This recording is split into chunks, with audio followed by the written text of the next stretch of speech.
કરી જાણી અને આપણે એનાથી પ્રેરણા લઈએ. પણ આપણો ઉદ્દેશ એક બીજો એ પણ છે કે જેની પાસે કંઈ નથી અને ધંધા કરવા છે, મોટો બિઝનેસ કરવો છે, તો એવા પણ 45 પ્રકારના ધંધાઓ છે જેની અંદર એક પણ પૈસાનો ખર્ચો કર્યા વગર ધંધાઓ થઈ શકે છે. એટલે આપણા દીકરા દીકરીઓને આપણે એક ખાસ માર્ગદર્શન માટે આપણે બધાને લિંક આપી છે. તો આપણે એ પણ કામ કરવાનું છે કે ભાઈ એક પણ પૈસા વગર કઈ રીતે ધંધા, કે એકદમ ઓછા પૈસા કઈ રીતે ધંધો કરી શકાય. એટલે આપણે ધારો કે સેલોન છે કે ભંગારવાળા છે, ખરેખર તો આપણા લોકોએ શરમાવાની જરૂર નથી. આપણા લોકોએ ખુમારીથી જીવવા માટે આજે કેવો દીકરા દીકરીઓ આજે મા બાપના પૈસે જો જલસા કરતા હોય તો આપણને શરમ લાગવી જોઈએ. ખરેખર તો દીકરા દીકરાઓએ 21 વર્ષના થાય એટલે બાપને મદદ કરવાની જરૂર. તેની જગ્યાએ બાપે જો એને મદદ કરવી પડતી હોય તો તે આપણા માટે શરમજનક છે. એટલા માટે દીકરા દીકરીઓને મારી ખાસ વિનંતી કે 21 વર્ષની ઉંમર પછી આપણે પોતાના પગ પર ઉભા રહીએ. ભલે ગમે એટલી મહેનત કરવી પડે, દુનિયા બહુ મોટી છે, તો એ રાત દિવસ મહેનત કરીને આપણને કોઈ મદદ કરે એના કરતાં આપણે કોઈને મદદ કરીએ, એ તાકાત કેળવીએ, ખુમારીથી જીવીએ, સોમાનથી જીવીએ અને પગભર બનીએ. ડૉક્ટર નીરવભાઈ કહે કઈ બધે ભંગી ગઈ લાગે, કહે કઈ આજે કે નહીં ભંગી જ ગયેલા લાગે તો એની. ચાલો બધા હાથ ઊંચા કરે. ત્યારે હવે પહેલા સ્પષ્ટ એક ચેતવણી જ આપી દઉં છું કે જેટલાના હાથ ઊંચા નહીં થાય બધાને હોસ્પિટલમાં લઈ જઈને ઇન્જેક્શન આપવામાં આવશે, બરાબર? એટલે હવે છે ને પાછું એકદમ રાત બી થઈ ગઈ, ઘરે બી જવાનું છે, તો બધાએ છે ને ઘણાને ઊંઘ બી ચડેલી છે, તો રસ્તે જતા જતા પડી જવાય, ઠોકાઈ જવાય, એટલે આપણે ઊંઘ ઉડાડવી જરૂરી છે, બરાબર? તો બધાએ પહેલા હાથ ઊંચા કરીને જય આદિવાસી.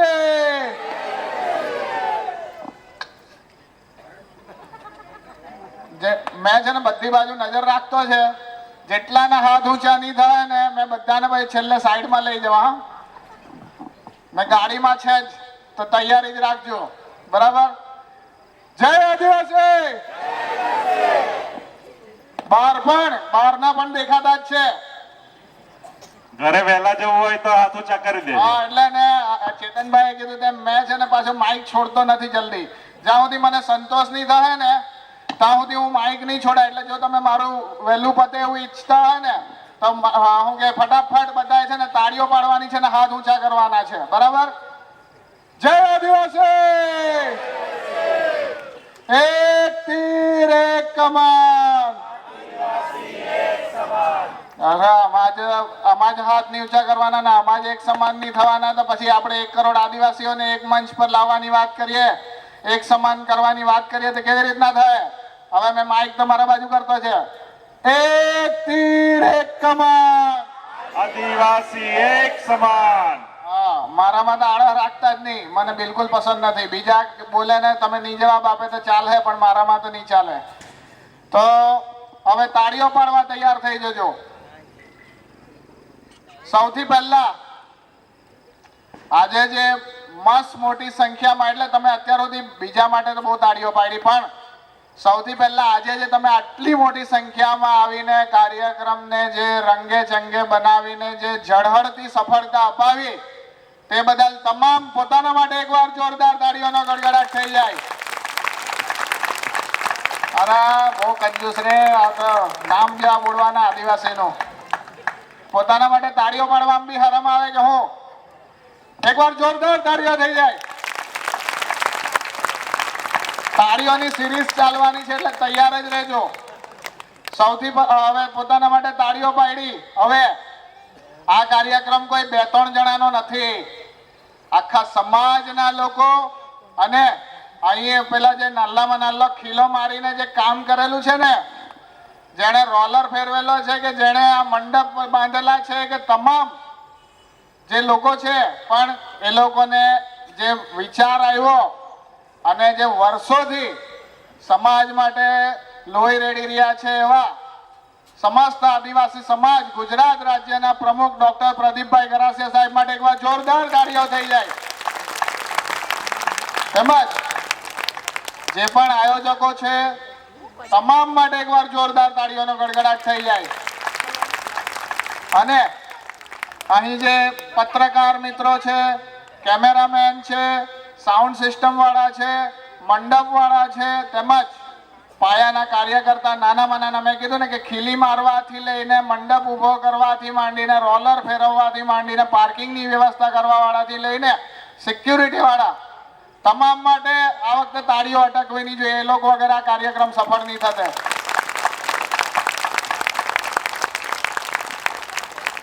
આજે આટલી મોડી રાત્રે પણ આટલી મોટી સંખ્યામાં જે લોકો ઉપસ્થિત છે એ કઈ કાર્યક્રમની નાની સૂની સફળતા નથી. પછી પેલો બધા રાજભા કર્યા કરે, હું તો રાજલો કહીશ. પેલો રાજલો ગઢવી લવારા કરે કે ડાંગમાં અહીંયા લૂંટફાટ થાય. ભાઈ આ મનહરભાઈ ની વાત સાંભળી 285 કરોડ, પછી આપણે ધનંજયભાઈ ની વાત સાંભળી 45-50 કરોડ ને એવા તો કઈ કેટલા છે જે કરોડોમાં ટર્નઓવર કરે છે. ભાઈ તું અહીંયા આવ. ડાંગમાં એ લૂંટફાટ નહીં, અહીંયા દક્ષિણ ગુજરાત છે કે ઉમરગામ થી અંબાજી સુધીનો જે પટ્ટો છે ને અમારા વિસ્તારમાં, કૂતરાથી સાવધાન કે શું કહેવાય કે પરમિશન વગર એન્ટ્રી નથી એવું નથી લખાતું. અમારા ઘરોમાં લખાય છે ભલે પધાર્યા શું સ્વાગતમ એવું લખાય છે. એ આપણા આદિવાસી વિસ્તારોની મહાનતા છે. અને આપણે ત્યાં કોઈ ભૂલો ભટકેલો માણસ આવી જાય ને તો આપણે છે ને જમાડીને પણ મોકલીએ છીએ. મારી નાની માનો એક કિસ્સો યાદ કરું છું આ પ્રસંગે, જ્યારે આ લોકો આવી રીતના અપમાન કરે છે ને કે ડાંગમાં લૂંટફાટ કરે. તો અત્યારે આપણો પ્રદેશ એટલો ભલો ભોળો છે કે મારી એક ભિખારી, અમારું ગામ નાની માનું ગામ છે પાટી, ત્યાં ભીખ માંગવા પહોંચી ગયો તો નાની માએ જમાડ્યો. પછી મમ્મીનો ફોન નંબર ને એવું આપ્યું ને પછી કીધું તને વલહાડ જાય ને ત્યારે કઈ તકલીફ પડે ને ત્યાં મારી છોકરીનો નંબર છે, ત્યાં જઈને જમી આવજે ને ગમે ત્યારે કઈ કામ હોય તો કી આવજે. આવા આપણા પ્રદેશના લોકો આટલા બધા સરળ છે. અને અત્યારે એક કહેવત છે કે નોકરી માટે ફાફા મારશો ને તો નોકર જ બનશો, પણ જો તમારો નાનામાં નાનો વડાપાવની લારીનો બી ધંધો હશે ને તો તમે શેઠ અને રાજા બનશો. એટલું યાદ રાખજો. હું કોઈ સરકારી નોકરી વાળાને કે એ લોકોને કોઈને ડિમોટિવેટ કરવા માટે નથી કહેતો, પણ આપણા ઘણા યુવાનો નોકરીની ઘેલછામાં પોતાની કિંમતી જુવાની ગુમાવી બેસે છે અને 30-35 વર્ષ સુધી કંઈ કરતા નથી. એ લોકો માટે આજે સમસ્ત આદિવાસી સમાજ દ્વારા જે સરસ મજાનો કોન્સેપ્ટ લાવવામાં આવ્યો છે, 200 કરતા વધારે સ્ટોલ અને 45 કરતા વધારે ખાના ખજાનાની દુકાનો, અને ગરાસિયા સાહેબ કહેતા હતા કે 50,000 ની આસપાસ માણસો આવવા જોઈએ, પણ એમની અને આ જે ટીમની મહેનત છે તે જોઈને ત્યારે જ કીધેલું, મેં સોશિયલ મીડિયામાં ત્યારે બી કીધેલું કે 1 લાખથી ઓછા લોકો નહીં આવે ને 3 દિવસમાં 1 લાખ કરતા પણ વધારે લોકો આવશે. ને બીજું કે આપણે આજે જે મહિલાઓની સંખ્યા આજે જે નોંધપાત્ર દેખાય છે, ઉર્વશીબેન વણ જેવા જે બિઝનેસ ટાઇકૂન છે, અને આજે જે મસ્ત મોટી સંખ્યામાં મહિલાઓ પધારેલી છે, મહિલાઓ ધીરે ધીરે જાગૃત થઈ રહી છે. એ માટે એકવાર મહિલાઓ માટે જોરદાર તાળીઓનો ગડગડાટ થઈ જાય. માતા બહેનો જ્યારે બિઝનેસ કે એમાં કોઈ પણ પરિવારને તો ખૂબ સારી રીતના ચલાવે, પણ બિઝનેસમાં આગળ આવે ને ત્યારે કોઈ પણ એ પરિવારની પ્રગતિ અને સમાજની પ્રગતિ કે દેશની પ્રગતિ રોકી નથી શકતી. મહિલાઓ જે ઘર સારી રીતના ચલાવી શકે ને તે ખૂબ સારી એડમિનિસ્ટ્રેટર હોય છે. તો માટે માતા બહેનોને પણ એક વિનંતી કે રોજગાર ધંધામાં આગળ આવો, ખૂબ સારો પ્રગતિ મળશે અને સમાજને પણ એક ઉમદા લાવો મળશે. અને બીજું કે કાલે પણ આજે જે બધા માતા બહેનો બેસેલા છે, કાલે પણ આવો, બીજાને પરિવારના લોકોને પણ લઈને આવો. કારણ કે ઘરે રસોઈ બનાવવાની, વાહણ માંજવાની, બધી જફા કરવાની એના કરતા અહીંયા જ એકદમ સસ્તામાં મસ્ત મજાનું જમવાનું છે. તો બધાને કાલે મારો આગ્રહ છે કે કાલે બધા પોતાના પરિવારના લોકોને લઈને આવજો. આવશો ને? રસોઈ જ બનાવવાના લાગે બધા, બહુ ઠંડા કે ઠંડીમાં થીજી ગયા.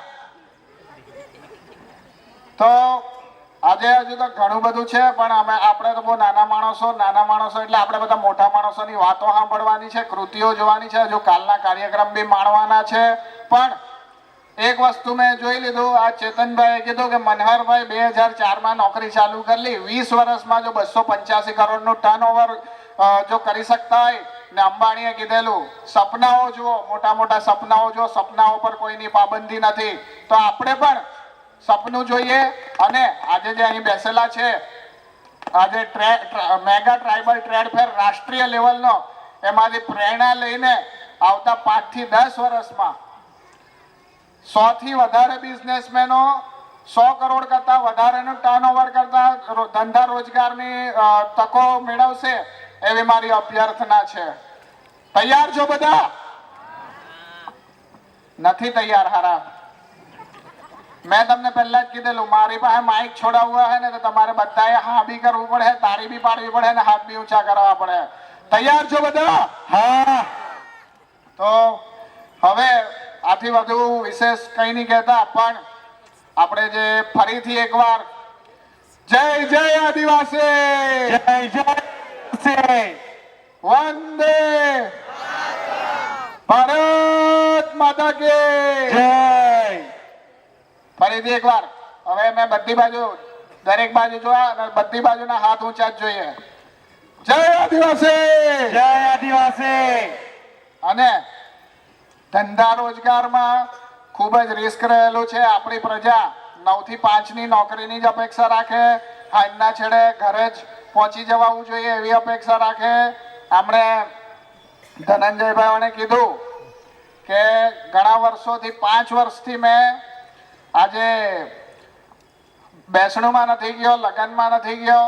તે આપણે બી બધું ધંધા કરવો હશે ને તો પેલા આપણે ઘણીવાર ગાળો આપીએ કે પેલા હારો રાજસ્થાની આવીને કે કચ્છી આવીને આપણા વિસ્તારમાં હારો, આપણે તો હજુ બંગલા, પેલો નાલી ઝૂંપડીમાં જ રહીએ, પણ પેલો બંગલા તાણીને રહેવા લાગ્યો. પણ એ લોકોની મહેનત તમે જોઈ નથી. સવારે 6:30 7 વાગે દુકાન ખોલે, 11 12 વાગે સુધી એ લોકો કામ કરે. તો આપણે બી એ દાનત કેળવવી પડશે. આપણે બી દરેક પ્રસંગોમાં શનિ રવિની રજા જોઈએ, આ જોઈએ, તે જોઈએ, માંદગીના બહાના એ બધું બંધ કરવું પડશે. તો આપણે સફળ થઈશું. અને બિઝનેસ હોય તે થોડી ધીરજ બી માંગે છે અને સહનશીલતા પણ માંગે છે.